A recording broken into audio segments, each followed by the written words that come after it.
উফ, স্বপ্না, আজ তোমাকে এভাবে ছিঁড়ে খেতে যে কি শান্তি লাগছে। উফ, মেরো না রূপক, লাগছে। প্লিজ একটু থামো। যন্ত্রণাতেও তোমাকে যা সেক্সি লাগছে না, একদম পাগল করে দিচ্ছ আমাকে। আমার হাতটা ছাড়ো, হাড়টা বোধহয় ভেঙেই যাবে। ভাঙলে ভাঙুক, ভাঙলে ভাঙুক, আজ তোমার শরীরের প্রতিটি কোণা আমি ভোগ করবই। তুমি এমন অসভ্য রূপক, বাসর রাতে নেশা করে এসে আমাকে অত্যাচার করছো। ছি। তোমার এই নরম শরীরটা আজ আমার সব নেশা মিটিয়ে দেবে স্বপ্না। ইস, ওভাবে কামড়ে দিও না, রক্ত বের হচ্ছে তো। রক্ত বেরোলে বেরোক, আজ তোমাকে আমি ক্ষত বিক্ষত করে ছাড়বো। মাগো, আমাকে কেউ বাঁচাও, আমি আর সইতে পারছি না। যত চিৎকার করবে আমি তত বেশি উত্তেজিত হব। আরও জোরে চেঁচাও। দয়া করো রূপক, এটা তো ভালোবাসা নয়, এটা তো অত্যাচার। ভালোবাসা দিয়ে কি হবে জান, আমার চাই তোমার এই উন্মুক্ত শরীরটা। উফ, ছাড়ো, আমার দম বন্ধ হয়ে আসছে। দম বন্ধ হলে হোক, আমার কাজ শেষ না হওয়া পর্যন্ত তোমাকে ছাড়ছি না। পশুর মতো করো না, আমি তোমার বিয়ে করা স্ত্রী। স্ত্রী বলেই তো আজ তোমাকে আমার পায়ের নিচে পিষে ফেলার অধিকার পেয়েছি। উফ, কেন করছো এমন? আমার খুব কষ্ট হচ্ছে। এই কষ্টটাই তো আমি দেখতে চেয়েছিলাম। আজ আমি তোমাকে চিবিয়ে খাবো। না, আর না, আমি শেষ হয়ে যাচ্ছি রূপক। কথাগুলো বলতে বলতে চোখ দিয়ে জল গড়িয়ে পড়ছে স্বপ্নার। এই তো কিছুক্ষণ আগের কথা, বাসর ঘরে সাজানো রজনীগন্ধার তীব্র ঘ্রাণ স্বপ্নার নাকে এসে ধাক্কা দিচ্ছে। বিছানার উপর জড়সড় হয়ে বসে আছে সে, পরনে লাল বেনারসি। তার শরীর কাঁপছে এক অজানা আশঙ্কায়। দরজার ছিটকিনি খোলার শব্দে এসে চমকে উঠল। রূপক টলটলে করে ঘরে ঢুকল, তার চোখে মুখে এক অশুভ তৃপ্তি। সে ধীর পায়ে স্বপ্নার দিকে এগিয়ে এলো এবং খুব কাছে গিয়ে দাঁড়ালো। এত সুন্দর সাজে তোমাকে দেখব ভাবিনি, দেখে তো এখনই খেয়ে ফেলতে ইচ্ছে করছে। রূপকের গলার স্বরটা ভারী এবং অস্বাভাবিক। সে স্বপ্নার ঘোমটাটা সরিয়ে দিয়ে তার চিবুক চেপে ধরল। স্বপ্নার দম বন্ধ হয়ে আসছে। সে দুহাতে রূপককে সরিয়ে দেওয়ার চেষ্টা করল। তার চোখ দিয়ে অঝরে জল পড়ছে, কিন্তু রূপকের তাতে কোনো ভ্রুক্ষেপ নেই। সে যেন এক হিংস্র শিকারীর মতো তার শিকারকে দেখছে। প্লিজ রূপক, আজ অন্তত আমাকে ছেড়ে দাও, আমার খুব ভয় করছে। রূপক একটা অট্ট হাসি দিল। সে স্বপ্নার কোনো কথাই শুনতে রাজি নয়। সে গায়ের জোরে স্বপ্নার হাত দুটো চেপে ধরল। স্বপ্নার সমস্ত প্রতিবাদ যেন দেওয়ালের গায়ে লেগে ফিরে আসছে। রূপকের আচরণে কোনো ভালোবাসা নেই, আছে কেবল আদিম জেদ। সে স্বপ্নার আর্তনাদ অগ্রাহ্য করে তাকে বিছানায় জাপটে ধরল। বাধা দিয়ে লাভ নেই স্বপ্না, আজ থেকে তুমি আমার কেনা গোলাম। আমি যা চাবো তাই হবে। স্বপ্না আপ্রাণ চেষ্টা করছে নিজেকে ছাড়িয়ে নেমার। তার বেনারসির আঁচলটা মেঝেতে লুটিয়ে পড়েছে। সে রূপকের বুকের ওপর ধাক্কা দিল, কিন্তু রূপকের উন্মাদনার কাছে সে অত্যন্ত অসহায়। রূপক যেন হিতাহিত জ্ঞান হারিয়ে ফেলেছে। সে স্বপ্নার গলার কাছে মুখ নামিয়ে আনল। স্বপ্নার গগনবিদারী চিৎকার ঘরের চার দেয়ালে প্রতিধ্বনিত হতে থাকল, কিন্তু বাইরে থেকে কেউ এলো না। তুমি এটা করো না, এটা তো ভালোবাসা নয়, এটা তো জোর করা। রূপক তার জেদ থেকে এক চুলও নড়ল না। সে স্বপ্নার প্রতিবাদের ভাষাগুলোকে অগ্রাহ্য করে আরও আক্রমণাত্মক হয়ে উঠল। স্বপ্নার কান্না এবং আর্তনাদ ধীরে ধীরে ক্ষীণ হয়ে আসতে লাগল। ঘরে সাজানো ফুলগুলো যেন এই নিষ্ঠুরতার সাক্ষী হয়ে নির্বাক দাঁড়িয়ে আছে। রূপকের হিংস্রতা যেন গ্রুমের প্রতিটি কোণে অন্ধকার ছড়িয়ে দিচ্ছে। এত সুন্দর কেন তুমি? সুন্দরকে জোর করে কলঙ্কে কলুষিত করো না। এত সুন্দর দেখেই তো আজ তোমায় একদম কাঁচা খেয়ে ফেলতে ইচ্ছে করছে স্বপ্না। রূপকের কণ্ঠস্বরে একটা বন্য নেশা আর আদিম লালসা মিশে আছে। সে টলমল পায়ে স্বপ্নার খুব কাছে এসে দাঁড়ালো। তার নিঃশ্বাসে উৎকট মদের গন্ধ স্বপ্নার নাকে এসে ধাক্কা দিচ্ছে। স্বপ্না বিছানার এক কোণে কুঁকড়ে বসে আছে। তার কপালে জমে থাকা ঘামগুলো বেনারসির সাজ নষ্ট করে দিচ্ছে। রূপক হঠাৎ স্বপ্নার চিবুকটা শক্ত করে চেপে ধরল, যেন হাড়গুলো মটমট করে ভেঙে যাবে। স্বপ্নার চোখের জল তার হাতের ওপর পড়লেও রূপকের পাথুরে মনে কোনো করুণার উদ্রেক হল না। সে স্বপ্নার ভয়ার্ত চোখের দিকে তাকিয়ে এক বিকৃত হাসি হাসল। ওভাবে ধরো না রূপক, আমার খুব লাগছে। তুমি তো এমন ছিলে না, আজ কেন এমন করছো? রূপক কোনো উত্তর না দিয়ে স্বপ্নার ঘোমটাটা এক ঝটকায় ছিঁড়ে ফেলল। স্বপ্নার গলার সোনার হাড়টা চামড়ায় ঘষা খেয়ে লাল দাগ ফেলে দিল। রূপক তার গায়ের জোরে স্বপ্নাকে বিছানার মাঝখানে টেনে নিয়ে এলো। স্বপ্নার প্রতিবাদী হাত দুটো সে নিজের এক হাতের মুঠোয় লোহার খাঁচার মতো আটকে ফেলল। স্বপ্নার শরীরের প্রতিটি পেশি আতঙ্কে শক্ত হয়ে উঠেছে। সে বাঁচার জন্য আপ্রাণ চেষ্টা করছে, কিন্তু রূপকের ভারী শরীরের নিচে সে যেন পিষ্ট হয়ে যাচ্ছে। রূপক তার মুখটা স্বপ্নার কাঁধের ওপর জোর করে বসিয়ে দিল। ভালোবাসা দিয়ে কি হবে? আমার তো শরীর চাই, আর আজ আমি সেটা জোর করেই নেব। স্বপ্নার গলার চিৎকারটা রূপকের হাতের চাপে গুমড়ে মরছে। রূপক স্বপ্নার শাড়ির আঁচলটা নির্মমভাবে টেনে সরিয়ে দিল, যেন সে কোনো জড় বস্তুর সাথে খেলছে। স্বপ্নার ফর্সা পিঠে রূপকের নখের আঁচড় বসে যাচ্ছে, কিন্তু তাতে রূপকের কোনো ভ্রুক্ষেপ নেই। সে উন্মাদনার চরম শিখরে পৌঁছে গেছে। স্বপ্নার কান্নার শব্দ আর রূপকের ভারী নিঃশ্বাসের শব্দে ঘরের বাতাস ভারী হয়ে উঠেছে। রূপক স্বপ্নার ইচ্ছার বিরুদ্ধে তার শরীরের প্রতিটি অংশে নিজের আধিপত্য বিস্তার করতে শুরু করল। সে যেন কোনো মানুষ নয়, এক আদিম হিংস্র পশুতে পরিণত হয়েছে। আল্লাহর দোহাই লাগে রূপক, আমি তোমার স্ত্রী, কোনো ভোগের বস্তু নই, আমাকে ছেড়ে দাও। রূপক স্বপ্নার আর্তনাদকে বিদ্রূপ করে তার ঠোঁট দুটো কামড়ে ধরল। রক্তের নোনথা স্বাদ রূপকের নেশাকে আরও বাড়িয়ে দিল। সে স্বপ্নার শরীরটাকে নিজের কবজায় নিয়ে পৈশাচিক উল্লাসে মেতে উঠল। স্বপ্নার হাত পা ছোড়াছড়ি ধীরে ধীরে নিস্তেজ হয়ে আসছে। তার শরীরের শক্তি যেন ফুরিয়ে যাচ্ছে এই অসম যুদ্ধের কাছে। রূপকের প্রতিটি স্পর্শ স্বপ্নার কাছে বিষাক্ত তীরের মতো বিঁধছে। সে বুঝতে পারছে আজ এই বাসর ঘরেই তার সম্মান আর আত্মা দুটোই ক্ষতবিক্ষত হয়ে যাচ্ছে। ঘরের কোণে জ্বলতে থাকা লাল বাতিটা যেন এই বীভৎস দৃশ্যের সাক্ষী হয়ে নিথর দাঁড়িয়ে আছে। তোমার এই কান্না আজ আমাকে আরও বেশি পাগল করে দিচ্ছে। স্বপ্না, থামিও না। রূপক স্বপ্নার সমস্ত আব্রু কেড়ে নিয়ে তাকে সম্পূর্ণ অসহায় করে দিল। তার প্রতিটি মুভমেন্ট ছিল পৈশাচিক এবং যন্ত্রণাদায়ক। সেই স্বপ্নার কোমল শরীর তাকে নিজের জিঘাংসা মেটানোর হাতিয়ার হিসেবে ব্যবহার করতে থাকল। স্বপ্নার চোখ দুটো ঝাপসা হয়ে আসছে। সিলিং ফ্যানের ঘূর্ণনটা তার কাছে এক অন্তহীন যন্ত্রণার চক্র বলে মনে হচ্ছে। রূপকের শরীরের ভার আর তার পাশবিক আচরণ স্বপ্নার চেতনাকে গ্রাস করে নিচ্ছে। এই অন্ধকার রাতে একটা সাজানো গোছানো ঘরে ভালোবাসার বদলে কেবল আদিম লালসা আর ধর্ষণের বীভৎসতা রাজত্ব করতে থাকল। উফ স্বপ্না, এত নরম কেন তুমি? রূপকের পৈশাচিকতায় স্বপ্নার শরীরটা যখন যন্ত্রণায় কুঁকড়ে যাচ্ছিল, ঠিক সেই মুহূর্তে তার চেতনার দুয়ারে হানা দিল এক অন্ধকার অতীত। আজ থেকে 12 বছর আগের সেই ভ্যাপসা গরমের দুপুরটা চোখের সামনে ভেসে উঠল। মা বাড়িতে ছিলেন না, আর ঠিক সেই সুযোগে বড় মামা ঘরে ঢুকে খিল এঁটে দিয়েছিলেন। সেই একই রকম ভারী নিঃশ্বাস, সেই একই রকম লোলুপ দৃষ্টি। কিশোরী স্বপ্না সেদিনও এভাবেই বাঁচার জন্য ছটফট করেছিল, আর আজ নিজের বাসর ঘরে নিজের স্বামীর কাছেও সে একইভাবে শিকার হচ্ছে। রূপকের প্রতিটি হিংস্র স্পর্শ তাকে সেই পুরনো ট্রমার গহ্বরে ঠেলে দিচ্ছে।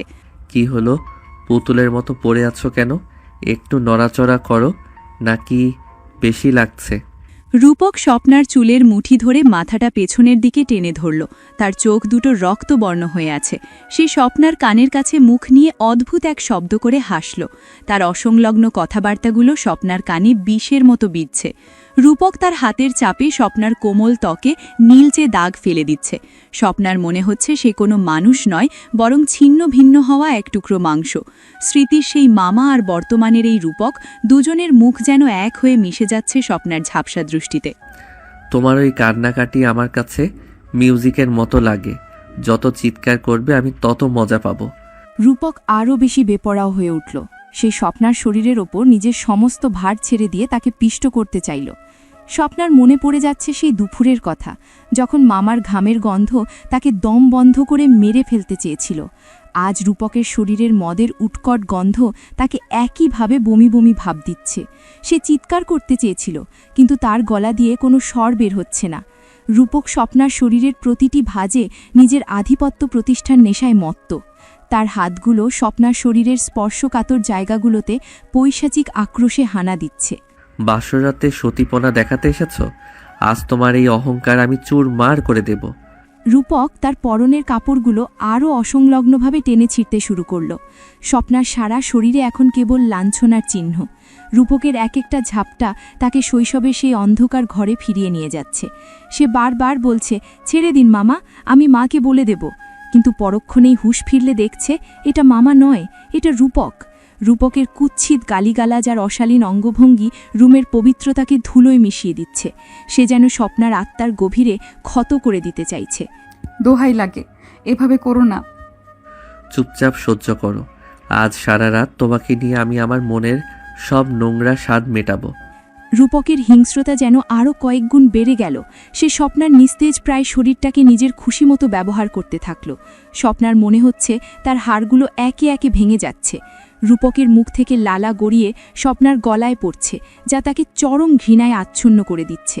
শৈশবের সেই ট্রমা আর আজকের এই বাস্তব ধর্ষণের নিষ্ঠুরতা দুটো মিলে স্বপ্নার মস্তিষ্ককে অবশ করে দিচ্ছে। সে কেবল সিলিংয়ের দিকে তাকিয়ে দুচোখ দিয়ে নীরব অস্ত্র বিসর্জন দিচ্ছে, আর রূপক তার উপর নিজের আদিম লালসা চরিতার্থ করে চলেছে। বন্ধুদের সাথে কথা বলতে গিয়ে রূপকের বাসরুমে ঢুকতে গিয়ে কিছুটা দেরি হয়ে যায়। ঘরে ঢুকতেই দেখে তার নতুন বিবাহিতা স্ত্রী বিছানায় ছটফট করছে আর গোঙাচ্ছে। রূপকের আতঙ্কে মুখ শুকিয়ে যায়। স্বপ্না, আমি আর পারছি না, থামো। রূপক কাছে এগিয়ে আসে। স্বপ্নার গোঙানি আর ছটপটানি তখন চরমে। তার কপালে বিন্দু বিন্দু ঘাম জমেছে, ঠোঁট দুটো থরথর করে কাঁপছে। অবচেতন মনে সে এখনও সেই 12 বছর আগের অন্ধকার দুপুর আর রূপকের রূপ ধরা সেই দানবটার সাথে লড়াই করছে। হঠাৎ তার মনে হলো কেউ তাকে খুব কাছ থেকে ডাকছে, কেউ একজন তার কাঁধ ধরে ঝাঁকাচ্ছে। সেই কণ্ঠস্বরটা হিংস্র নয়, বরং তাতে লেগে আছে একরাশ উদ্বেগ আর বিস্ময়। স্বপ্নার বন্ধ চোখের পাতায় তখনও যন্ত্রণার ছবিগুলো ভাসছে। সে আপ্রাণ চেষ্টা করছে সেই নরক থেকে বেরিয়ে আসতে। স্বপ্না শুনছেন? কি হয়েছে আপনার?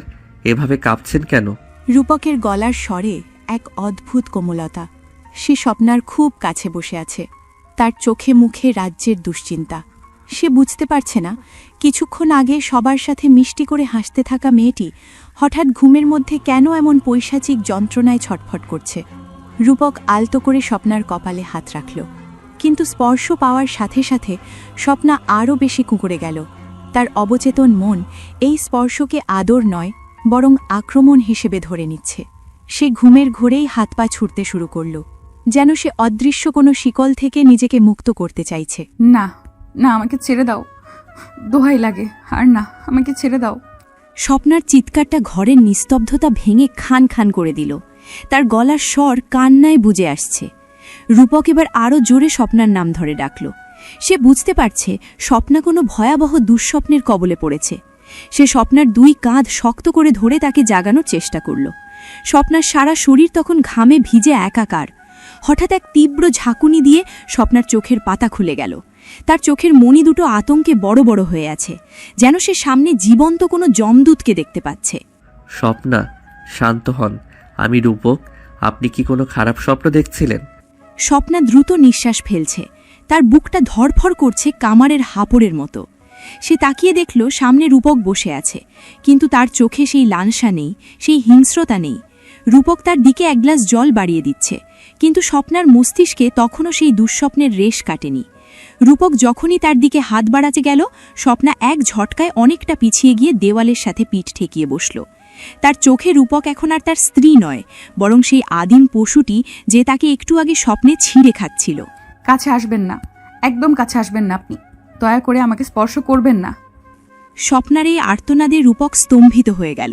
সে গ্লাস হাতে মূর্তির মতো বসে রইল। সে বুঝতে পারছে না কেন তার নিজের স্ত্রী তাকে দেখে এভাবে সিটিয়ে যাচ্ছে। রূপক নিজেকে একটু সামলে নিয়ে গ্লাসটা পাশে টেবিলের ওপর রাখল। সে খুব সাবধানে ধীর স্থির কণ্ঠে কথা বলতে শুরু করল, যাতে স্বপ্না আশ্বস্ত হতে পারে। সে বুঝতে পারছে স্বপ্নার মনের গভীরে এমন কোনো ক্ষত আছে যা এই মুহূর্তে আগ্নেয়গিরির মতো ফেটে পড়েছে। সে স্বপ্নার থেকে কিছুটা দূরত্ব বজায় রেখে মেঝেতে বসল। আমি আসছি না কাছে, দেখুন আমি অনেক দূরে বসে আছি। আপনি কি একটু জল খাবেন? স্বপ্না দুই হাতে নিজের শরীরটা আড়াল করার চেষ্টা করছে, যদিও তার পরনের বেনারসি একদম ঠিকঠাক আছে। সে ঘরটার দিকে তাকালো।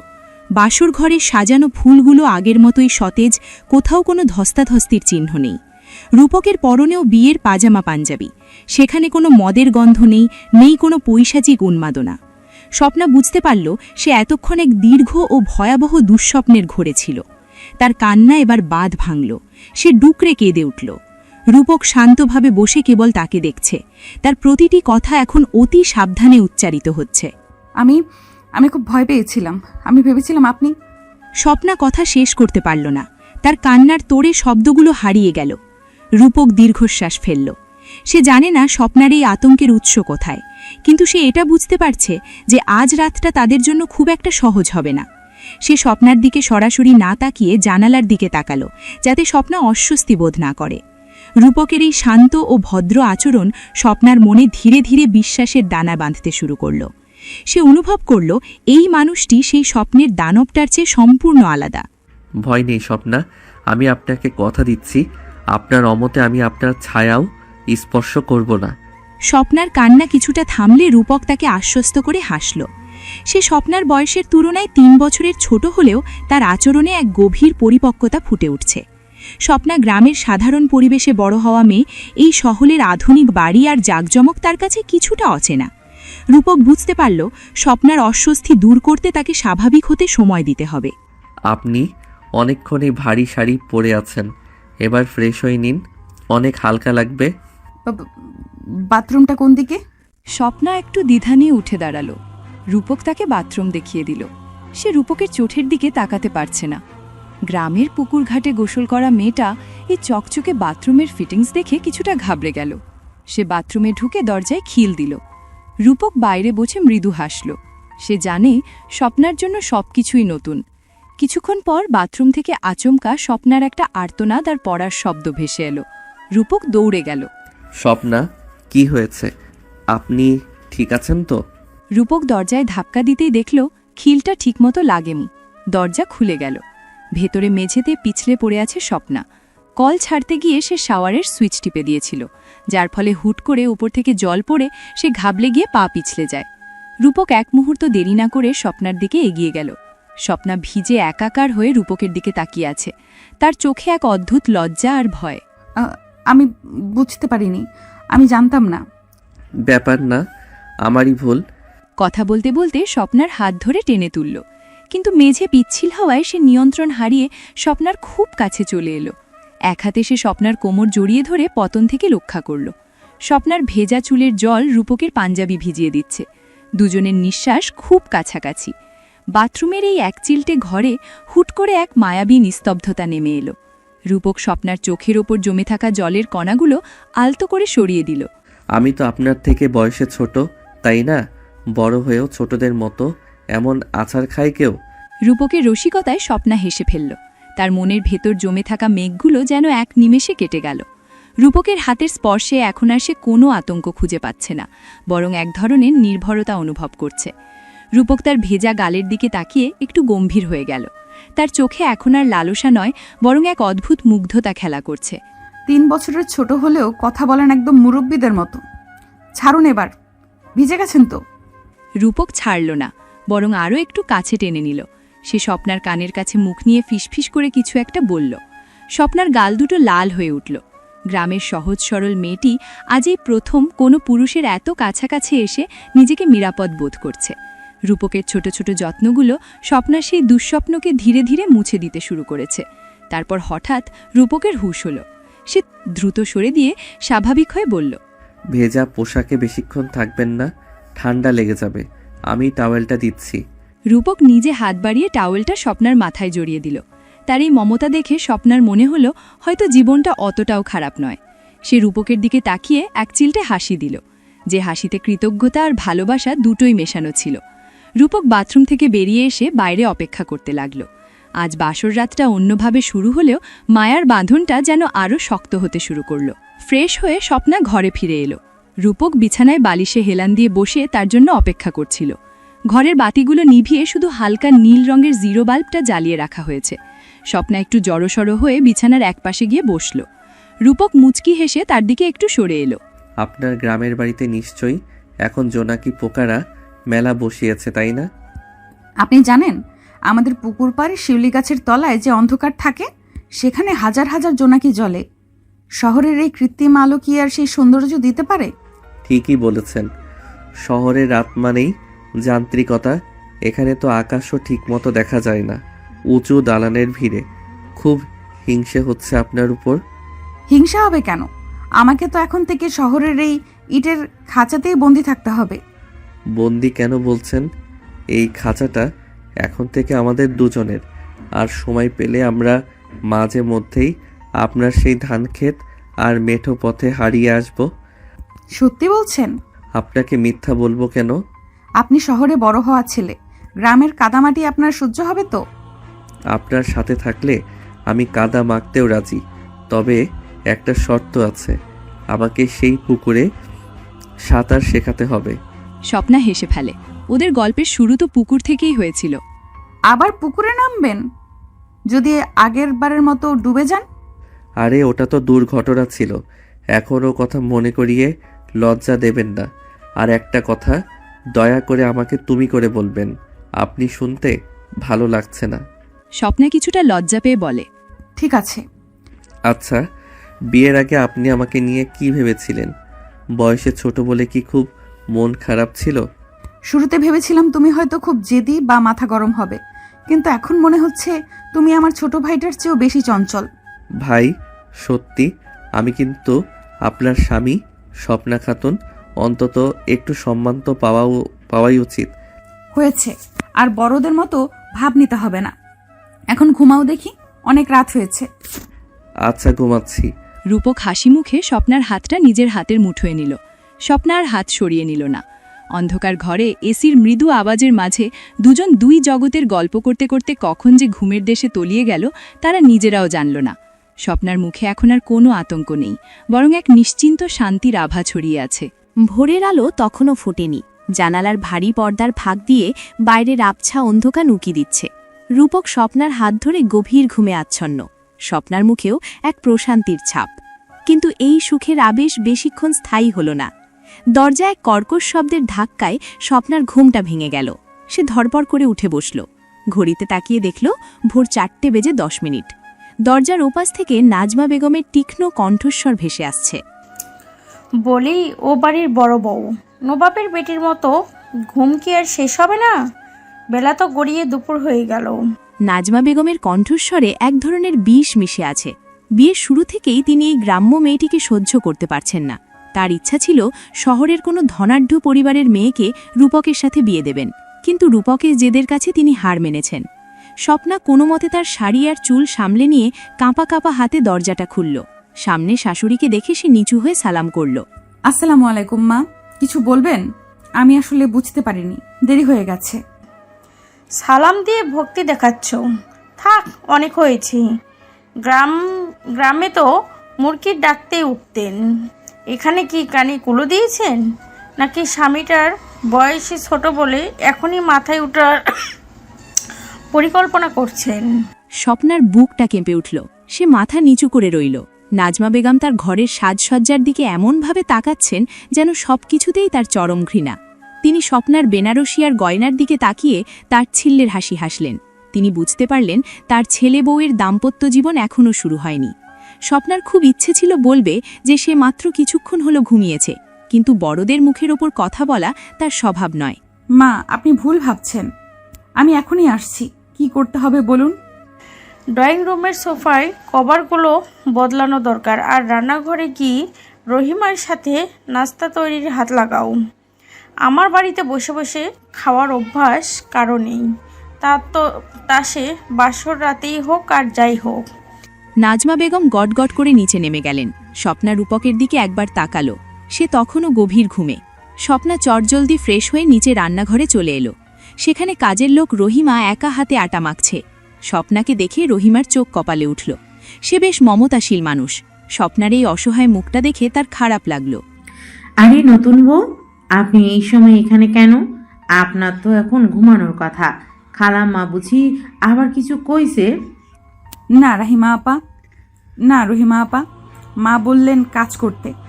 আমি আসলে এসব করতে অভ্যস্ত, অসুবিধা হবে না। আমাকে বেলুনটা দিন। রান্নাঘরের দরজায় এসে নাজমা বেগম ভ্রুকুটি করলেন। রহিমা, বেশি আদর দিয়ে বউকে মাথায় তুলো না। গ্রামের মেয়ে তো, গতর খাটানোর অভ্যাস আছে। দেখো যেন রুটিগুলো গোল হয়। তারা বাঁকা হলে কিন্তু আমি সেগুলো ডাস্টবিনে ফেলবো। খালাম্মা, উনি নতুন মানুষ, একটু তো সময় দিবেন। মাত্র কাল তো বিয়ে হলো। মুখ সামলে কথা বলো রহিমা। কাজ শিখতে কোনো মহব্বত লাগে না। সবটা নাস্তা শেষ করে ঘর ঝাড়ু দিবে। আমি আজ মেহমানদের ডাকছি, ঘর যেন ঝকঝক করে। নাজমা বেগম গজগজ করতে করতে চলে গেলেন। স্বপ্না একটা দীর্ঘশ্বাস ফেলে রহিমার পাশে বসল। তার চোখ দুটো ঘুমে বুজে আসছে, কিন্তু মনের জোরে সে কাজে হাত দিল। শহরের এই বড় বাড়িতে আলোর কমতি নেই, কিন্তু ভালোবাসার যে বড় অভাব সেটা সে প্রথম সকালেই হাড়ে হাড়ে টের পাচ্ছে। সে মনে মনে রূপকের কথা ভাবল। রূপক পাশে থাকলে হয়তো এই সকালটা অন্যরকম হতো। রহিমা আপা, মাকে সবসময় এমন মেজাজি থাকেন? কি আর বলবো নতুন বউ, খালাম্মা মানুষটা একটু কড়া। আপনি মন দিয়ে কাজ করেন, সব ঠিক হয়ে যাবে। রান্নাঘরের গরম আবহাওয়ায় স্বপ্না আর রহিমা মিলে দ্রুত হাতে রুটি বেলছে। রহিমা স্বপ্নাকে শহরের রান্নার কিছু নিয়ম বুঝিয়ে দিচ্ছে, আর স্বপ্না তার গ্রামের সহজ গল্প বলছে। দুজনের হাসাহাসি আর কাজের তাল দেখে মনে হচ্ছে তারা যেন অনেক দিনের চেনা। ঠিক তখনই নাজমা বেগম রান্নাঘরের দরজায় এসে দাঁড়ালেন। তার তীক্ষ্ণ নজর স্বপ্নার হাতের চুড়ির ঝনঝনানি আর রহিমার সাথে তার ঘনিষ্ঠতার দিকে। বলি রহিমা, কাজের ফাঁকে আড্ডা মারার জন্য তো আমি তোমায় বেতন দেই না। আর বড় বউ, তোমার রুচি তো দেখি তো আমি অবাক। কেন মা, কোনো ভুল হয়েছে? আমি তো রহিমা আপার থেকে রান্নার কাজটা বুঝে নিচ্ছিলাম। রহিমা আপা, বলি আক্কেল কি কোনোদিনই হবে না? বাড়ির কাজের লোককে কেউ আপা ডাকে? অবশ্য ডাকবেই তো, যার যেমন বংশ তার তেমন চলন। খালাম্মা, নতুন বউ তো অনেক ভালো কাজ করতেছেন। উনি তো শুধু একটু গল্প করতেছিলেন। তুমি চুপ করো রহিমা। তোমাদের মতো ছোট লোকদের সাথেও তো এই গ্রামের মিল হবে। যার যেমন ঘর তার তো কাজের লোকের সাথেই মিলবে। আভিজাত তো কি আর টাকা দিয়ে কিনা যায়? রক্তে থাকতে হয়। স্বপ্নার হাতের রুটি বেলা থেমে গেল। তার চোখ দুটোর জলে ধরে এলো। নিজের দারিদ্র্য বা গ্রামের পরিচয় নিয়ে তার কোনো লজ্জা নেই, কিন্তু নিজের পরিবারকে এভাবে ছোট করাটা সে সহ্য করতে পারছে না। সে মুখ নিচু করে চোখের জল আড়াল করার চেষ্টা করল। মা, আমার পরিবার গরিব হতে পারে, কিন্তু তারা আমাকে মানুষকে সম্মান দিতে শিখিয়েছে, কাউকে ছোট করা শেখায়নি। ওরে বাবা, মুখে মুখে তর্ক শিখেছে দেখছি। অভাবী ঘরে মেয়েদের এই এক স্বভাব, কথায় কথায় নীতির কথা শোনায়। রূপকটা তোমায় বিয়ে করে ভুল করেছি, এখন আমাকে সেই ভুলের মাসুল দিতে হচ্ছে। নাজমা বেগম রাগে গজগজ করতে করতে রান্নাঘর থেকে বেরিয়ে গেলেন। তার যাওয়ার পথে মেঝেতে যেন একরাশা তিক্তটা ছড়িয়ে রইল। রহিমা মায়ায় ভরা দৃষ্টিতে স্বপ্নার দিকে তাকালো এবং তার কাঁধে হাত রাখল। স্বপ্নার মনে হচ্ছে এই বিশাল অট্টালিকার চেয়ে তার বাবার ভাঙা টিনের ঘরটা অনেক বেশি শান্ত ছিল। কিছু মনে করবেন না বউ, খালাম্মার মুখটা বিষ হলেও মনে মায়া আছে, তবে সেটা শুধু নিজের ছেলের জন্য। আপনি কাঁদবেন না। না রহিমা আপা, আমি কাঁদছি না, শুধু ভাবছি মানুষ মানুষকে এত ঘৃণা কিভাবে করতে পারে। নাজমা বেগম গটগট করে শোবার ঘরে ঢুকলেন। তার স্বামী রবিউল ইসলাম বিছানায় বসে খবরের কাগজ পড়ছিলেন। স্ত্রীকে এতটা উত্তেজিত দেখে তিনি চশমাটা নাকের ডগায় নামিয়ে তাকালেন। নাজমা বেগম আলমারি থেকে জোরে শব্দ করে কাপড় বের করতে করতে নিজের ক্ষোভ উগড়াতে শুরু করলেন। বলি ওগো, তুমি কি কানে তুলো দিয়েছ? তোমার গুণধর ছেলের কীর্তি দেখেছ? শেষে একটা গেম ভূতকে ঘরে নিয়ে এলো। শান্ত হও নাজমা, স্বপ্না তো বেশ লক্ষ্মী মেয়ে। বিয়ের পরদিন সকালেই তো অশান্তি শুরু করা মানায় না। লক্ষ্মী মেয়ে না ছাই, একটা ভিখারি ঘরের মেয়ে। কেন জাতকুল নেই? রূপকের চেয়ে বয়সও 3 বছরের বড়। ভেবে দেখেছ আমাদের সমাজের কি মান সম্মান রইল? বয়স হয়ে গেছে, এখনো ঠিকমতো বাচ্চা হবে কিনা কে জানে। ছি নাজমা, ওভাবে কথা বলো না। বিয়েটা আমি আর রূপক মিলেই ঠিক করেছি, ভুলে যেও না ওর সাথে আমাদের রক্তের সম্পর্ক আছে। কিসের সম্পর্ক? কোনো কৃতজ্ঞতা শোধ করতে গিয়ে আমার ছেলেকে এমন একটা আপদ গছিয়ে দিলে, আমার অনুমতি নেওয়ার প্রয়োজনও মনে করলে না তোমরা। রবিউল ইসলাম দীর্ঘশ্বাস ফেললেন। তার চোখের সামনে 2 বছর আগের সেই ভয়াবহ দৃশ্যটা ভেসে উঠল। রূপক, তার ছোট ভাই রূপম আর রবিউল ইসলাম গিয়েছিলেন তাদের পৈতৃক গ্রামের বাড়িতে। রূপক জেদ ধরেছিল গ্রামের স্বচ্ছ পুকুরে গোসল করবে, কিন্তু পা পিছলে পুকুরের গভীর খাদে তলিয়ে যাচ্ছিল সে। রূপম সাঁতার জানত না, রবিউল সাহেবও তখন তীরে অসহায় দাঁড়িয়ে আর্তনাদ করছিলেন। ঠিক তখনই একটা দৃশ্য তার জীবন বদলে দেয়। 2 বছর আগের কথা, পুকুরের ঘাটে কলসি কাঁখে দাঁড়িয়েছিল স্বপ্না। সে এক মুহূর্ত দেরি না করে ঝপাত করে জলে ঝাঁপ দিল। তার সাহসী সাঁতারে সে ডুবন্ত রূপককে টেনে পাড়ে নিয়ে এলো। রূপক তখন প্রায় অচেতন। স্বপ্না পরম মমতায় তার বুকের ওপর চাপ দিয়ে জল বের করে রূপকের প্রাণ বাঁচিয়েছিল। মা, তুমি আজ আমার বংশকে রক্ষা করলে। আমি তোমার এই ঋণ কোনোদিনও শোধ করতে পারবো না। মাথা নিচু করে, বিপদে মানুষকে সাহায্য করা তো আমাদের ধর্মের কাজ চাচা, এত ঋণের কি আছে? নাজমা, আজ তোমার ছেলে তোমার সামনে দাঁড়িয়ে আছে কেবল ওই মেয়েটার জন্য। সে নিজের জীবন বাজি রেখে রূপককে পুকুর থেকে বাঁচিয়েছে। রূপক তখন থেকেই মনে মনে ওকে পছন্দ করত। উপকারের বদলে টাকা দিয়ে দিলেই তো হতো, তাই বলে ঘরের বউ করে আনতে হবে? ও আমাদের আভিজাতের সাথে কোন দিকে খাপ খাওয়াতে পারবে বলো? অভিজাত্য দিয়ে মানুষ চেনা যায় না নাজমা, চেনা যায় অন্তর দিয়ে। স্বপ্না অনেক ধৈর্যশীল মেয়ে, দেখবে ওই একদিন এ বাড়ি সবচেয়ে বড় অবলম্বন হবে। অত রীতিকথা শুনতে চাই না।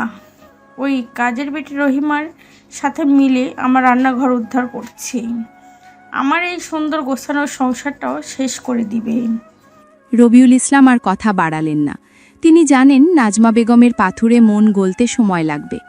ওদিকে রান্নাঘর থেকে স্বপ্নার হাতের চুরির শব্দ আর নিঃশব্দ যন্ত্রণার দুটোরই আঁচ পাওয়া যাচ্ছে। স্বপ্নার এই লড়াইটা কেবল সংসারের সাথে নয়, বরং তার প্রাপ্য সম্মানের জন্য। রূপক ঘুম থেকে উঠে পাশে স্বপ্নাকে না দেখে অস্থির হয়ে নিচে নেমে আসে। ডাইনিং টেবিলে সে দেখে স্বপ্না ঘামছে আর খাবার সাজাচ্ছে, আর তার মা ডাইনিং চেয়ারে আয়েশ করে বসে কড়া নজর রাখছেন। রূপকের ছোট ভাই রূপমও সেখানে উপস্থিত।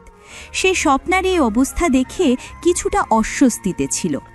রূপককে দেখে নাজমা বেগম আরও কঠোর হয়ে বসলেন। মা, এসব কি হচ্ছে? নতুন বউকে দিয়ে বিয়ের পরদিন সকাল থেকে কাজ করাচ্ছ কেন? আজ তো ওর বিশ্রাম নেওয়ার কথা। আমার বড় বাজানের ঘুম ভাঙলো বুঝি? আরে বাড়ির বউ হয়েছে তো কি হয়েছে? নবাবজাদি নাকি যে সারাদিন ঘুমাবে? কাজ করলে শরীরে রক্ত সচল থাকে। কাজ করার জন্য রহিমা আছে, তুমি আছো।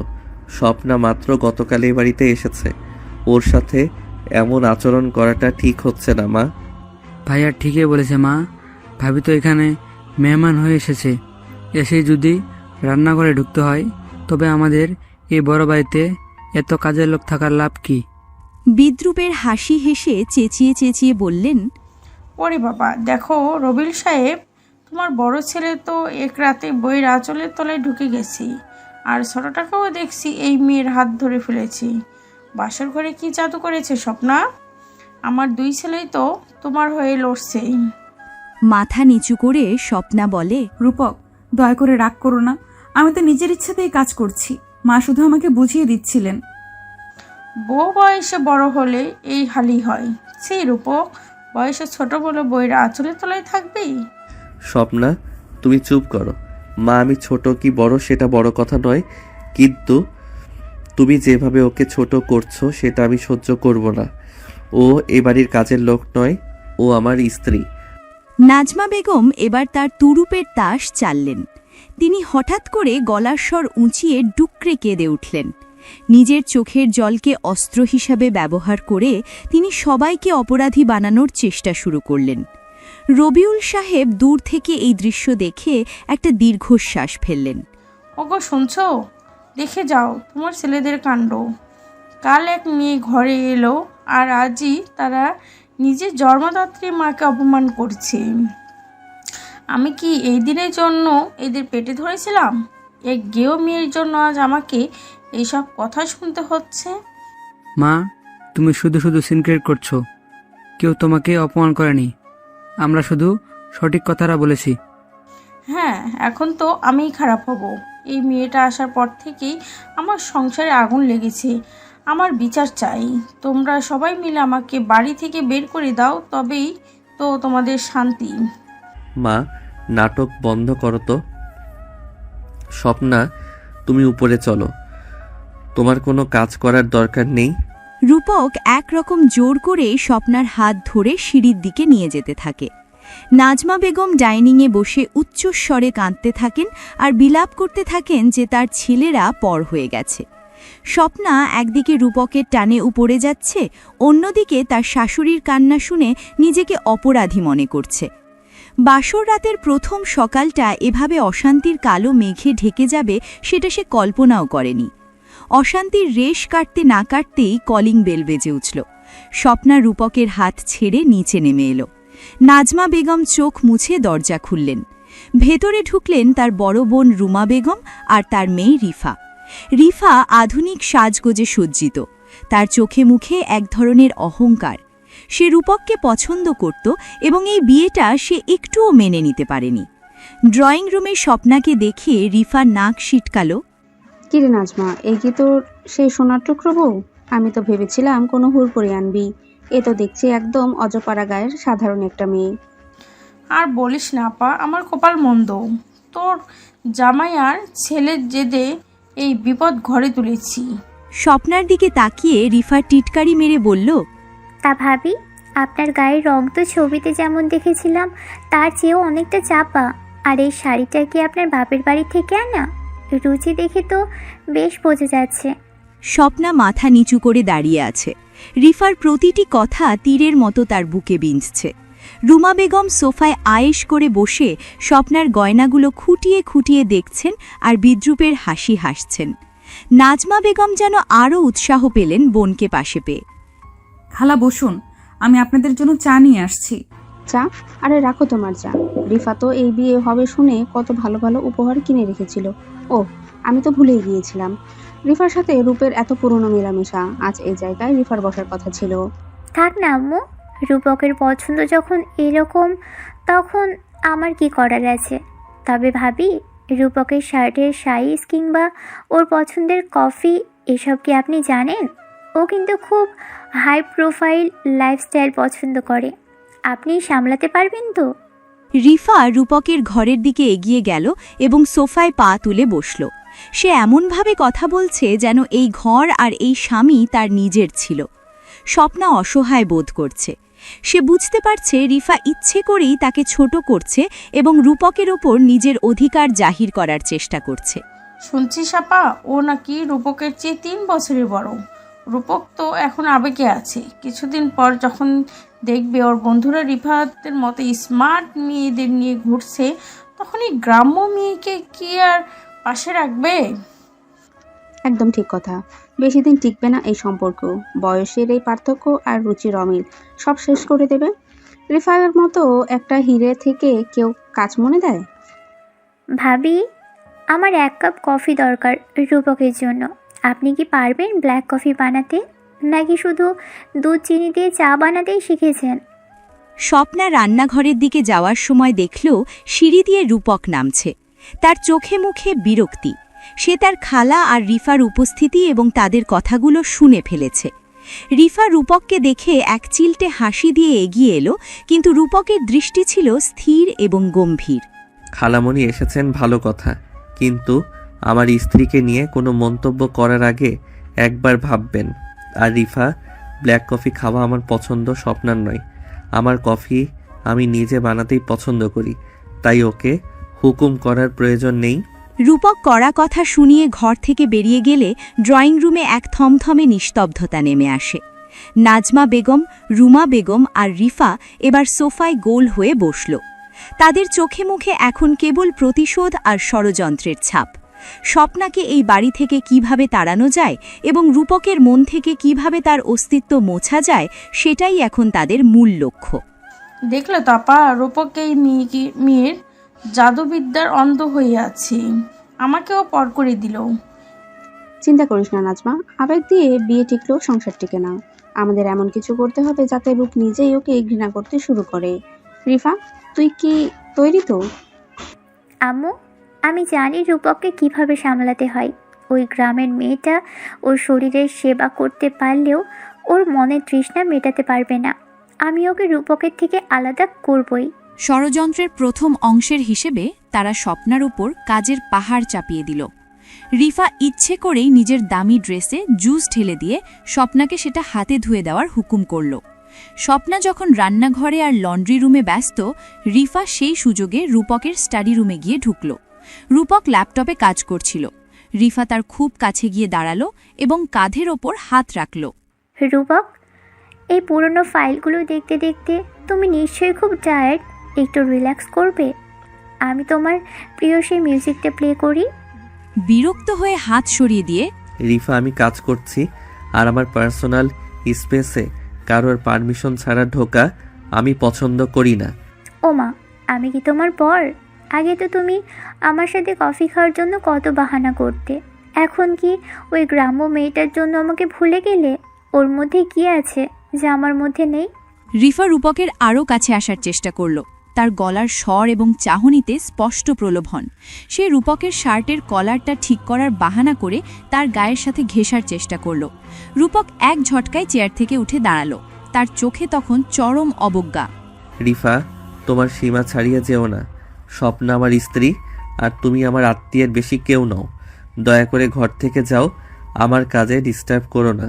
রিফা মনে মনে রাগে ফুঁসছে, মনে মনে বলল, এত অপমান!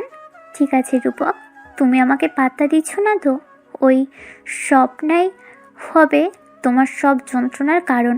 রিফা ঘর থেকে বেরিয়ে এসে তার মা আর খালার কাছে গেল। তার মুখ অপমানে লাল হয়ে আছে। নাজমা বেগম আর রুমা বেগম বুঝলেন শুধু রিফার রূপ দিয়ে রূপককে ভোলানো সম্ভব নয়। রূপকের মনে স্বপ্নার প্রতি যে গভীর বিশ্বাস আর মায়া আছে সেটাকেই আঘাত করতে হবে। রুমা বেগমের চোখে তখন এক পৈশাচিক বুদ্ধির ঝিলিক।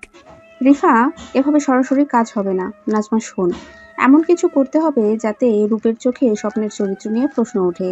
বড়দের কাছেও ওকে নিচু করতে হবে। আমার মাথায় একটা মক্ষম চাল এসেছে। কি চালাপা, তাড়াতাড়ি বলো, এই অশান্তি আমার আর সইতে পারছি না। রুমা বেগম চুপি চুপি তাদের কানে কানে তার সেই বড় ষড়যন্ত্রের কথা বলতে শুরু করলেন।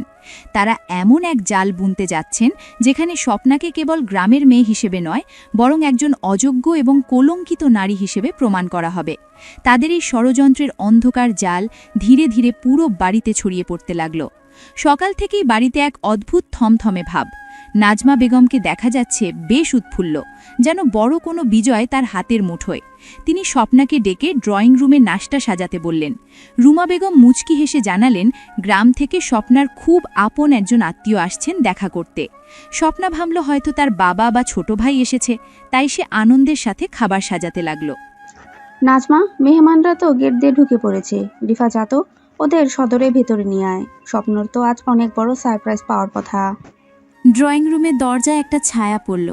রিফার সাথে ভেতরে ঢুকলেন পান খাওয়া কুৎসিত হাসির এক প্রৌঢ় লোক। লোকটার পরনে দামি পাঞ্জাবি থাকলেও তার চোখের চামনি ছিল লোলুপ। লোকটাকে দেখামাত্র স্বপ্নার হাতের প্লেটটা সশব্দে মেঝেতে পড়ে ভেঙে খান খান হয়ে গেল। তার সারা শরীর থরথর করে কাঁপতে শুরু করল। চোখের সামনে ভেসে উঠল সেই 12 বছর আগের অন্ধকার দুপুর।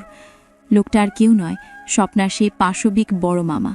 ড্রয়িং রুমের মাঝখানে দাঁড়িয়ে আছে সেই পিশাচটা স্বপ্নার বড় মামা।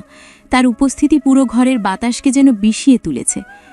ভয়ার্ত কণ্ঠে, আপনি আপনি এখানে কেন? মা, ওনাকে কেন আনা হয়েছে? আরে স্বপ্না, আত্মীয়কে দেখি এইভাবে ভূত দেখার মতো চমকাচ্ছ কেন? তোমার মামা তো তোমার ছোটবেলার অনেক গল্প আমাদের শোনাবেন।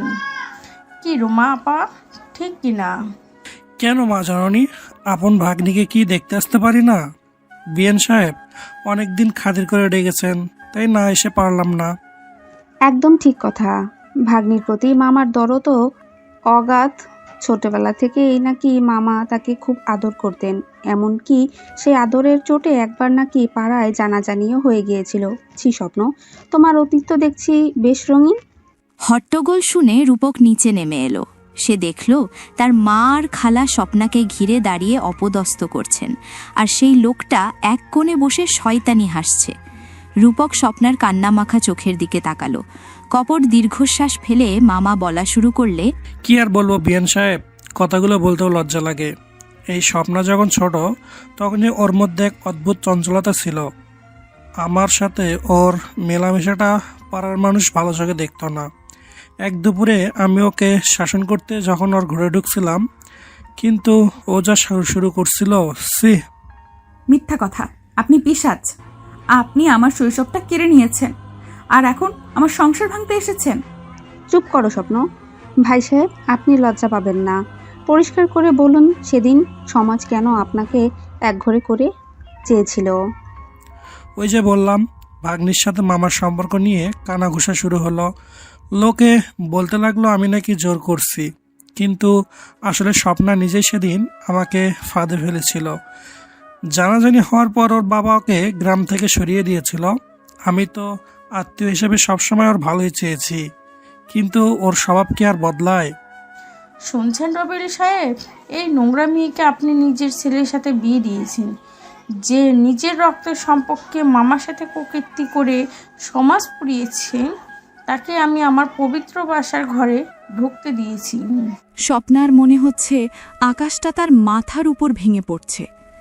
মামা অত্যন্ত নির্লজ্জভাবে 12 বছর আগের সেই ঘটনাকে স্বপ্নার চরিত্রের দোষ হিসেবে ব্যাখ্যা করছে।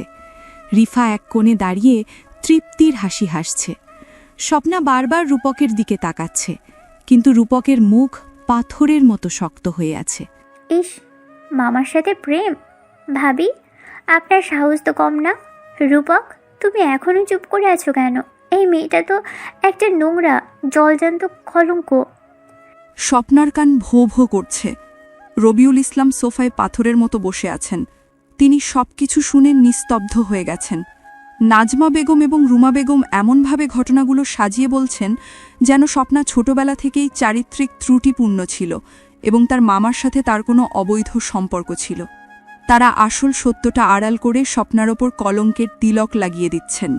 নিচু এবং ভাঙা গলায় স্বপ্নার শ্বশুর বললেন, স্বপ্না মা, এই কথাগুলো কি সত্যি? তোমার মামা যা বলেছে সমাজ কি সত্যি ওভাবে অপবাদ দিয়েছিল?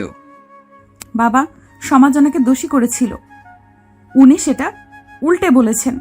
আমি ছোট ছিলাম, আমি অসহায় ছিলাম। রূপক, তুমি কিছু বলো, তুমি তো জানো আমি তোমাকে কতটা সম্মান করি। রূপক একটি শব্দ উচ্চারণ করল না। তার চোখে ঘৃণা নাকি বিভ্রান্তি সেটা বোঝা যাচ্ছে না। স্বপ্না দেখল রূপম মাথা নিচু করে আছে, যেন ভাবির কলঙ্কের কথা শুনে লজ্জায় কারো দিকে তাকাতে পারছেন না।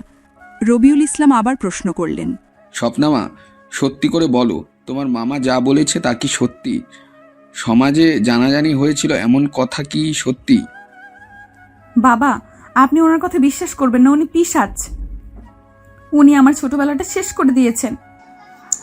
চুপ করো, নিজের কলঙ্ক ঢাকতে এখন আত্মীয় পিছাস বানাচ্ছ?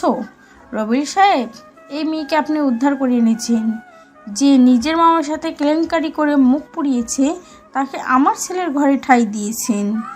রবিউল সাহেব লজ্জায় চোখ বন্ধ করে ফেললেন। মামা এক কোণে বসে নির্লজ্জভাবে তার কান্না উপভোগ করছে। পুরো বাড়িতে এখন কেবল স্বপ্নার কান্নার শব্দ আর নাজমা বেগমের বিদ্রূপ রাজত্ব করছে। নাজমা বেগম এবার স্বপ্নার হাত ধরে সজোরে ধাক্কা দিয়ে মেঝেতে ফেলে দিলেন। এক্ষুনি আমার ঘর থেকে দূর হ, এই মামার সাথেই চলে যা, যার সাথে তোর আদি প্রীত। আমার রূপকের জীবনটা তুই বিষয়ে দিয়েছিস। স্বপ্না মেঝেতে পড়ে ডুকরে কেঁদে উঠল। স্বপ্না আশা করেছিল রূপক আজ তার হয়ে লড়বে, কিন্তু রূপকের চোখে সে এক অদ্ভুত শূন্যতা আর বিভ্রান্তি দেখল। রূপক স্বপ্নার দিক থেকে মুখ ফিরিয়ে নিল। তার এই নীরবতা স্বপ্নার বুকে তীরের মতো বিঁধল। রূপক কিছু না বলে, কোনো প্রতিবাদ না করে ধীর পায়ে সিঁড়ি দিয়ে উঠে ছাদের দিকে চলে গেল। স্বপ্না বুঝতে পারল যে রূপককে সে তার আশ্রয় ভেবেছিল, সেই রূপকও আজ তাকে বিচারের কাঠগড়ায় একা দাঁড় করিয়ে চলে গেছে। দেখলে তো ভাবি, রূপকও সত্যটা বুঝে গেছে। তোমার মতো অপবিত্র মেয়ের জন্য ওর মনে আর কোনো জায়গা নেই। এখনই এই বাড়ি থেকে দূর হও। আমরা চোর শেষরা সইতে পারি, কিন্তু চরিত্রহীনা মেয়ে সইব না। রুমা আপা, ঠিকঠাক মতো বিদায় করো একে। বাড়িতে রিফা আর নাজমা বেগমের পৈশাচিক হাসির শব্দ প্রতিধ্বনিত হচ্ছে। স্বপ্না একা হয়ে গেল। তার শৈশবের সেই অন্ধকার দানবটা আজ তার সাজানো সংসারটাও ধুলোয় মিশিয়ে দিল। সে অপলক দৃষ্টিতে ওপরের দিকে তাকিয়ে রইল, যেখানে রূপক তাকে একা ফেলে চলে গেছে। ছাদের কার্নিস ধরে স্তব্ধ হয়ে দাঁড়িয়ে আছে রূপক। তার চোখের সামনে নিচে ঘটে যাওয়া দৃশ্যগুলো বারবার ভেসে উঠছে। তার বিশ্বাসের ভিট যেন কাঁপছে। ঠিক এই সময় রূপম ধীর পায়ে ছাদে এলো। সে তার বড় ভাইয়ের কাঁধে হাত রাখল। রূপকের শরীরটা একবার কেঁপে উঠল, কিন্তু সে পেছনে ফিরল না। ভাইয়া তুমি এখানে কেন? নিচে ভাবির উপর দিয়ে কি ঝড় বয়ে যাচ্ছে, তুমি কি তা দেখতে পাচ্ছ না? ভাঙা গলায় রূপক চোখের জল ফেলে বলে, আমি কি করব রূপম? আমি তোকে ভালোবেসেছিলাম, কিন্তু ওর মামা যা বলল, সমাজ, কলঙ্ক, একটা অপবিত্র অতীত, এসব আমি কিভাবে মেনে নেব? কলঙ্ক? ভাইয়া তুমি কি সত্যি ওই লোকটার কুৎসিত কথাগুলো বিশ্বাস করলে? তুমি কি দেখতে পাচ্ছ না ওটা একটা সাজানো নাটক? নাটক কেন হবে? একজন মানুষ নিজের আত্মীয়ের নামে এত বড় বদনাম কেন দেবে? মা আর খালামণিও তো তাকে চেনে। ওনারা চেনেন বলেই তো ওনাকে নিয়ে এসেছেন ভাইয়া। তুমি কি জানো না মা কোনোদিনও এই বিয়ে মেনে নিতে পারেনি? আর রিফা, সে তো সুযোগের অপেক্ষায় ছিল। ওই লোকটা পিশাচ। ওর চোখের দিকে তাকিয়ে দেখেছো? ওর চোখে অপরাধীর ভয় ছিল না, ছিল বিজয়ের হাসি। রূপক চুপ করে রইল। রূপম এবার রূপকের সামনে এসে দাঁড়ালো এবং তার 2 হাত শক্ত করে ধরল। রূপমের চোখে এখন বড় ভাইয়ের প্রতি এক ধরনের ক্ষোভ আর মায়া মেশানো দৃষ্টি। ভাইয়া, ভাবি বাসর রাতে কেন ভাবে দুঃস্বপ্ন দেখে আটকে উঠেছিল, এখন কি মেলাতে পারছো? সে শৈশবের আতঙ্ক আজও ওকে তাড়া করে বেড়াচ্ছে। আর আজ সেই আতঙ্কটা মার খালামণি ড্রয়িং রুমে এনে দাঁড় করিয়েছে। তুমি তো ভাবি স্বামী, তুমি তো বিপদে তার রক্ষক হওয়ার কথা ছিল। আমি বুঝতে পারছি না রূপম, আমার মাথা কাজ করছে না। ভাবো তো ভাইয়া, যে মেয়েটা তোমাকে নিজের জীবন বাজি রেখে পুকুর থেকে বাঁচিয়েছিল, সে কি কোনোদিন মিথ্যা কথা বলতে পারে? সে আজ সবার সামনে দাঁড়িয়ে কাঁদছে, আর তুমি কাপুরুষের মতো ছাদে পালিয়ে এসেছো। আর যদি তুমি ওর পাশে না দাঁড়াও, তবে ও সারা জীবনের মতো ভেঙে যাবে। রূপকের মনে পড়ে গেল সেই পুকুরের ঘাটের কথা, সেই সাহসী মেয়েটার কথা। রূপমের কথাগুলো তার কানে মন্ত্রের মতো বাজতে লাগল। সে বুঝতে পারল সে ভুল করছিল। স্বপ্নার সেই আর্তনাদ কোনো অপরাধীর চিৎকার ছিল না, ছিল এক আজন্ম লালিত ট্রমা আর একাকিত্বের হাহাকার। রূপকের 2 চোখ ভিজে এলো। আমি অনেক বড় ভুল করে ফেলেছি রূপম।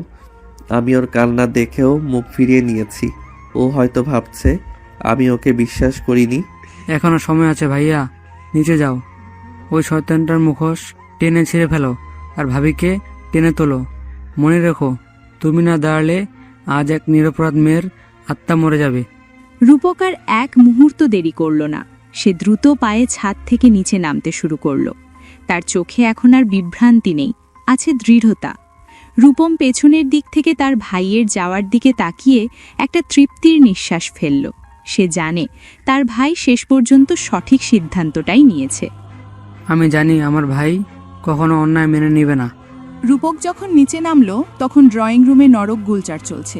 নাজমা বেগম স্বপ্নার শাড়ির আঁচল ধরে টানাহেচড়া করছেন, আর রুমা বেগম সেই পাশবিক মামার হাতে কিছু একটা দেওয়ার ইশারা করছেন। স্বপ্না মেঝেতে বসে অঝরে কাঁদছে। রূপক ধীর পায়ে এগিয়ে এসে স্বপ্নার সামনে দাঁড়ালো। তার শান্ত ভঙ্গি দেখে রুমা বেগম ভাবলেন রূপক বুঝি স্বপ্নাকে বিদায় করতেই এসেছে। খুব শান্ত গলায়, মামা, আপনার অনেক কষ্ট হয়েছে গ্রাম থেকে আসতে, এবার আপনি আসতে পারেন। আমাদের পারিবারিক বিষয়ে আপনার আর না থাকলেও চলবে। দাঁত বের করে হেসে, এই তো জামাই বাবাজির মতোই কথা। আমি তো ভাগ্নির মঙ্গলের জন্য সব সত্য বললাম। এখন আমি চলি, তবে ওই যে ওনারা যা বললেন। হ্যাঁ ভাই সাহেব, আপনি যান। আপনার পাওনা আপনি ঠিক পেয়ে যাবেন। এই মেয়েকে আর আমি রাখবো না আমরা। মামা যখন দরজার দিকে এগোতে যাবে ঠিক তখন তার লোলুপ দৃষ্টি আবার স্বপ্নার ওপর পড়ল। সে ভাবল রূপক তো এখন স্বপ্নাকে ঘৃণা করে, তাই একটু রসিকতা করা যাক। সে রূপকের কাছে গিয়ে ফিসফিস করে এমনভাবে বলল যেন সবাই শুনতে পায়, জামাই, মেয়েটা দেখতে কিন্তু এখনো খাসা আছে, বয়সেরও এখনো কচ্ছি মাল। আমরা গ্রামের মানুষ তো জানি ওর শরীরে কোন বাজে কত বিষ। ওর এই শরীরটাই টানে তো আমি। কথাটি শেষ করার আগেই রূপকের হাতের প্রচণ্ড এক থাপ্পড় লোকটার গালে এসে পড়ল। সবাই স্তব্ধ হয়ে গেল। রূপক লোকটার কলার চেপে ধরে তাকে দেয়ালে ঠাসিয়ে ধরল। তার চোখ দিয়ে যেন আগুন বেরোচ্ছে। রূপকের এই রুদ্রমূর্তি দেখে নাজমা বেগম আর রুমা বেগমের মুখ শুকিয়ে গেল। শয়তান, তুই ভেবেছিস আমি তোর মতো একটা জানোয়ারের কথা বিশ্বাস করে আমার স্ত্রীকে অপমান করব? নিজের ভাগ্নির শরীর নিয়ে কথা বলতে তোর জিভ জড়িয়ে গেল না? রূপক একের পর এক কিল ঘুষি মারতে শুরু করলো মামাকে। লোকটা চিৎকার করে প্রাণ ভিক্ষা চাইছে। রূপক তাকে টেনে হিঁচড়ে মেইন গেটের দিকে নিয়ে গেল। নাজমা বেগম চিৎকার করে রূপককে থামানোর চেষ্টা করলেন, কিন্তু রূপক আজ কারোর কথা শোনার পাত্র নয়। খবরদার মা, আজ যদি কেউ মাঝখানে আসো আমি নিজের হাতে তুলে ফেলবো। এই জানোয়ার আজ জীবন্ত এই বাড়ি থেকে বের হবে না। মার খেতে খেতে মেঝেতে পড়ে গিয়ে, আমাকে মারবেন না জামাই, আমার কোনো দোষ নেই। আমাকে তো রুমা বেগম আর আপনার মা টাকা দিয়ে আসতে বলেছিলেন। ওনারাই আমাকে শিখিয়ে দিয়েছেন কি কি বলতে হবে। পুরো ড্রয়িং রুমে যেন বজ্রপাত হলো। রবিউল ইসলাম সোফা থেকে উঠে দাঁড়ালেন। রুমা বেগম আর নাজমা বেগম একে অপরের দিকে তাকাচ্ছেন। তাদের চেহারা ফ্যাকাশে হয়ে গেছে। মামা তখন মারের ভয়ে হাত জোর করে সব সত্যি উগরে দিচ্ছে। রুমা বেগম আমার গ্রামের লোক পাঠিয়েছিলেন। আমাকে অনেকগুলো টাকাও দেওয়ার লোভ দেখিয়েছেন যাতে আমি স্বপ্নের নামে কলঙ্ক দেই। টাকা না দিলে আমি তো আসতামই না, বিশ্বাস করেন। রূপক লোকটাকে লাথি মেরে গেটের বাইরে ফেলে দিল। তারপর সে ফিরে তাকালো তার মা আর খালার দিকে। তার দৃষ্টিতে এখন এমন এক ঘৃণা যা ভাষায় প্রকাশ করা অসম্ভব। স্বপ্না মেঝেতে বসে অবিশ্বাসের দৃষ্টিতে তার শাশুড়ি আর খালার দিকে তাকিয়ে আছে। তারা যে এত নিচে নামতে পারেন তা স্বপ্নার কল্পনার বাইরে ছিল। রুমা বেগমের দিকে তাকিয়ে, খালামণি, নিজের বোনের ছেলের সংসার ভাঙার জন্য টাকা দিয়ে এই পিশাচকে ভাড়া করে এনেছেন। রিফার জন্য আপনি এত নীচ হতে পারলেন? রূপক শোন বাবা, আমি শুধু তোর ভালোর জন্য। চিৎকার করে, থামো মা, অনেক ভালো করেছো তুমি। আজ থেকে তুমি আমার মা নও, তুমি কেবল এই বাড়ির একজন মালিক। আর খালামণি, আপনি এখনই আমার বাড়ি থেকে বের হবেন, নয়তো ওই মামার যে হাল করেছি আপনারও তাই করব। রুমা বেগম আর রিফা মাথা নিচু করে ঘর থেকে বেরিয়ে গেলেন। ড্রয়িং রুম এখন নিস্তব্ধ। শুধু এক কোণে নাজমা বেগম অপরাধীর মতো দাঁড়িয়ে আছেন। রূপক ধীর পায়ে স্বপ্নার সামনে এসে হাঁটু গেড়ে মেঝেতে বসল। তার চোখে জল। সে স্বপ্নার কাঁপতে থাকা হাত দুটো নিজের হাতের মুঠোয় নিল। আমাকে ক্ষমা করে দাও স্বপ্না, আমি কতটা কাপুরুষ হলে তোমাকে ওই জানোয়ারটার সামনে একা ফেলে ছাদে চলে গিয়েছিলাম। আমি তোমার সম্মান রক্ষা করতে পারিনি। তুমি ফিরে এসেছো এটাই আমার কাছে অনেক, রূপক। আমি ভেবেছিলাম আজ বুঝি আমার সব শেষ হয়ে গেল। না স্বপ্না, শেষ নয়, আজ থেকে আমাদের নতুন শুরু। আমি ওই শয়তানের সব কথা শুনেছি, কিন্তু আমি জানি তুমি পবিত্র, তোমার কোনো দোষ ছিল না। স্বপ্না রূপকের চোখের দিকে তাকালো। তার দু চোখ বেয়ে অবিরল অশ্রু ঝরছে। সে আজ আর কিছু লুকাতে চায় না। রূপকের এই অগাধ বিশ্বাস তাকে সাহস দিল 12 বছরের জমে থাকা পাথরটা বুক থেকে সরিয়ে ফেলতে। সে রূপকের কাঁধে মাথা রেখে ফুপিয়ে কেঁদে উঠল। তুমি জানো না রূপক, সেই দুপুরটা কত ভয়াবহ ছিল। মা বাড়িতে ছিল না, বাবা খেতে। ওই লোকটা জোর করে ঘরে ঢুকে খিল আটকে দিয়েছিল। আমি অনেক চিৎকার করেছিলাম, কিন্তু কেউ আসেনি। চুপ করো স্বপ্না, আর বলতে হবে না, আমি বুঝতে পারছি। না রূপক, আমাকে বলতে দাও। সমাজ আমাকে দোষ দিয়েছিল। লোকটা রটিয়ে দিয়েছিল, আমি নাকি তাকে ডেকেছি। বাবা অপমান করে মামাকে গ্রাম ছাড়া করেছিলেন। তুমি ক্ষমা চাইছো? আমি তো উল্টো তোমার কাছে ক্ষমা চাওয়ার যোগ্য। এমন একটা অতীত নিয়ে আমি তোমার জীবনে এসেছি, তুমি কি আমাকে ক্ষমা করছো না? স্বপ্নার কপালে চুম খেয়ে, তোমাকে ঘৃণা? পাগল হয়েছ তুমি? তো এক যোদ্ধা স্বপ্না। যে অন্যায় তোমার সাথে হয়েছে তার জন্য তুমি কেন ক্ষমা চাইবে? ক্ষমা তো আমার চাওয়া উচিত, কারণ আমরা পুরুষরাই সমাজটাকে এমন বিষাক্ত বানিয়েছি। রবিউল ইসলাম এগিয়ে এসে স্বপ্নার মাথায় হাত রাখলেন। তার চোখেও আজ জল। তিনি নাজমা বেগমের দিকে ফিরে তাকালেন, যার মাথা অপমানে মাটির সাথে মিশে যাচ্ছে। রবিউল সাহেব বুঝতে পারলেন আভিজাত্যের চেয়ে মানুষের সততা অনেক বেশি মূল্যবান। মা স্বপ্না, তুমি আমাদের এই বাড়ির লক্ষ্মী। রূপক ঠিকই বলেছে, আমরাই অপরাধী। তুমি আমাদের ক্ষমা করো মা। বাবা, আপনি ওভাবে বলবেন না। আমি শুধু একটু সম্মান আর আশ্রয় চেয়েছিলাম। আশ্রয় নয় স্বপ্না, তুমি এই বাড়ির অধিকারিণী। মা, আজ তুমি নিজের ভুল বুঝতে পারছো তো? তোমার ওই শহরে আভিজাত্য আজ এক ভাড়াটে গুন্ডা বদমাশের কাছে হেরে গেছে। নাজমা বেগম কোনো উত্তর দিতে পারলেন না। তিনি নীরবে নিজের ঘরের দিকে পা বাড়ালেন। রূপক স্বপ্নাকে আলতো করে ধরে তুলে দাঁড় করালো। স্বপ্নার মনে হচ্ছে তার বুকের ভেতর থেকে এক বিশাল বোঝা নেমে গেছে। রূপকের হাতের স্পর্শে সে আজ এক অন্যরকম শক্তি অনুভব করছে। বাইরের আকাশে তখন ভোরের নতুন সূর্য উঠছে, যা স্বপ্নার জীবনের সব অন্ধকার ধুয়ে দিতে চায়। রাতের অন্ধকার নেমে এসেছে বাড়িতে। সারাদিনের ঝড় ঝাপটার পর রূপক আর স্বপ্না তাদের ঘরে শান্তিতে সময় কাটাচ্ছে। রূপক স্বপ্নার চুলে বিলি কেটে দিচ্ছে, তার চোখে এখন রাজ্যের মমতা। অন্যদিকে রিফা আর তার মা তখনও বাড়ি থেকে বিদায় নেয়নি, ড্রয়িং রুমের সোফায় মুখ ভার করে বসে আছে। রিফার চোখে এখন হিংসার আগুন। সে কোনোভাবেই মানতে পারছে না যে ওই গ্রামের মেয়েটা আজ জয়ী হলো। ফিসখিস করে, মা, আমি ওটা হতে দিব না। রূপক আমার হতে না পারলে আমি ওকে আর ওই মেয়েটাকে শেষ করে দিব। এই বাড়ি হাত শ্মশান হবে। রিফা, কি বলছিস এসব? পাগল হলি নাকি? এখন চল যাই এখান থেকে। না আম্মু, তুমি যাও, আমি আমার কাজ শেষ করে আসছি। রিফা চুপি চুপি রান্নাঘরের দিকে এগিয়ে গেল। সবাই যখন ঘুমানোর প্রস্তুতি নিচ্ছে, সে এক ক্যান কেরোসিন জোগাড় করে রূপক আর স্বপ্নার ঘরের দরজার নিচে ঢালতে শুরু করলো। তার হাতে একটা দিয়াশলাই। রিফা ভাবছে আগুনের শিখায় স্বপ্নার সাথে রূপককেও পুড়িয়ে দিলে অন্তত তার জেদ মিটবে। ঠিক তখনই পেছন থেকে কারো ভারী কণ্ঠস্বর ভেসে এলো। বাহ রিফা আপু, তোমার ভালোবাসা তো দেখছি কেরোসিন তেলের মতো দাহ্য। আমার ভাইয়ার সুখের ঘরে আগুন দেওয়ার শখ হয়েছে তোমার? রিফা চমকে পেছনে ফিরে দেখল রূপম মোবাইলে ভিডিও রেকর্ড করছে। সে ভয়ার্ত চোখে দিয়াশলাইটা আড়াল করার চেষ্টা করল। রূপম এক মুহূর্ত দেরি না করে চিৎকার করে বাড়ির সবাইকে ডাকতে শুরু করল। বাবা, ভাইয়া, মা, জলদি এসো। রূপমের চিৎকারে পুরো বাড়ির মানুষ জেগে উঠল। ঘর থেকে বেরিয়ে এসে রূপক বলে, রূপম, কি হয়েছে? কিসের গন্ধ আসছে এখানে? গন্ধ তো পচা মনের ভাইয়া।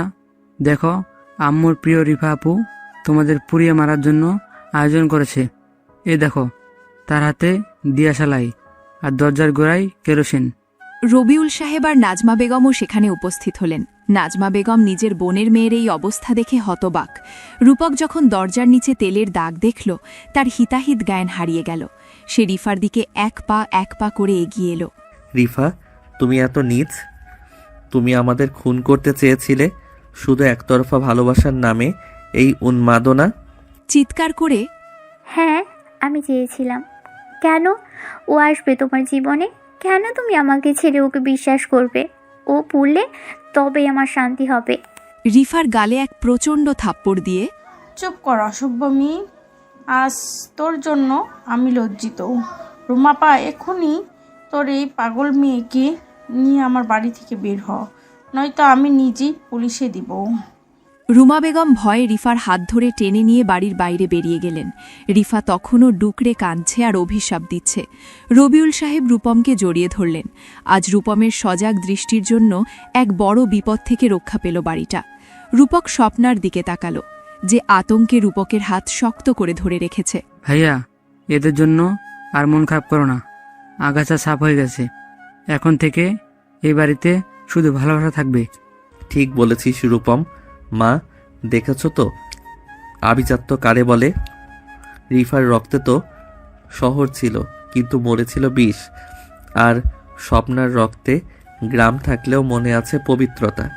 স্বপ্নার হাত ধরে, আমাকে মাফ কর মা, আমি ভুল মানুষের পেছনে ছুটে আমার আসল সম্পদকে চিনতে পারিনি। তুই সোনার টুকরো, আমার ঘরের লক্ষ্মী। রাত তখন গভীর। জানালার ওপাশে জোনাকির মেলা বসেছে, যেন স্বপ্নার গ্রাম থেকে তারা শুভেচ্ছা জানাতে এসেছে। রূপক আর স্বপ্না বারান্দায় গিয়ে দাঁড়াল। আকাশে রূপালী চাঁদ হাসছে। সব ষড়যন্ত্র আর আগুনের ভয় ছাপিয়ে এখন কেবল এক নতুন ভোরের অপেক্ষা। রূপক এসে আলতো করে স্বপ্নাকে জড়িয়ে ধরে। ক্যালেন্ডারের পাতা থেকে ঝরে গেছে 5টি বছর। সেই অশান্ত বাসর রাত, ষড়যন্ত্র আর আগুনের স্মৃতি আজ অনেক ধূসর। এখন আর এই অট্টালিকায় কান্নার শব্দ নেই, বরং সারা দিন একজোড়া ছোট পায়ের দৌড়াদৌড়ি আর খিলখিল হাসির শব্দ প্রতিধ্বনিত হয়। রূপক আর স্বপ্নার কোল আলো করে এসেছে তাদের 4 বছরের ছেলে আরিয়ান। রূপক বারান্দা থেকে ডাকে, স্বপ্না, আরিয়ানকে নিয়ে তাড়াতাড়ি রেডি হয়ে নাও, গাড়ি কিন্তু বের হয়ে গেছে। ঘর থেকে হাসি মুখে বেরিয়ে এসে, একটু দাঁড়াও না, তোমার ছেলের তো আবার পাঞ্জাবি ছাড়া চলবে না। ঠিক তোমার মতো জেদি হয়েছে সে। স্বপ্না এখন আর সেই ভয়ার্ত গ্রামের মেয়েটি নেই। সে এখন এই বাড়ির প্রাণ ভোমরা। নাজমা বেগম এখন আর রান্নাঘরে হুকুম দেন না, বরং তিনি স্বপ্নার পাশে বসে নাতিকে গল্প শোনান। তিনি এখন স্বপ্নাকে নিজের মেয়ের চেয়েও বেশি ভালোবাসেন। রবিউল সাহেব সোফায় বসে তৃপ্তির হাসি হাসছেন। তার সেই দিনের সিদ্ধান্ত যে আজ এই পরিবারকে স্বর্গ বানিয়ে দিয়েছে তা ভেবে তার বুকটা গর্বে ভরে ওঠে। বৌমা, আরিয়ানের জন্য আমি তালের পিঠা বানিয়ে রেখেছি, ওটা সাথে নিও। ও তো আবার তোমার হাতের চেয়ে আমার হাতের পিঠা বেশি পছন্দ করে। মাকে জড়িয়ে ধরে, আপনি থাকলে তো আরিয়ান আমাকে পাত্তাই দেয় না মা। আপনি ওকে আশকারা দিয়ে একদম মাথায় তুলেছেন। রূপক এগিয়ে এসে স্বপ্নার কাঁধে হাত রাখল। আজ তারা সবাই মিলে স্বপ্নার গ্রামে যাচ্ছে। সেই পুকুর পার, সেই জোনাকি জলার শিউলিতলা যেখানে স্বপ্নার শৈশব চুরি হয়েছিল, আজ সেখানে রূপক আর স্বপ্না মিলে তাদের ছেলের শৈশব সাজিয়ে দেবে। স্বপ্নার চোখের সেই পুরনো আতঙ্ক এখন গভীর আত্মবিশ্বাসে পরিণত হয়েছে। কি ভাবছো স্বপ্না? চলো গ্রামের সেই পুকুরে আজ আমি আরিয়ানকে সাঁতার শেখাবো। হেসে থেলে, মনে আছে তো? তুমি কিন্তু প্রথমবার ওই পুকুরে আছাড় খেয়েছিলে। আমার ছেলে যেন আবার বাপের মতো আনাড়ি না হয়। আরিয়ানকে কোলে তুলে নিয়ে, একদম হবে না, কারণ ওর মা তো একজন সাহসী যোদ্ধা। ওর রক্তে তো লড়াই করার শক্তি আছে।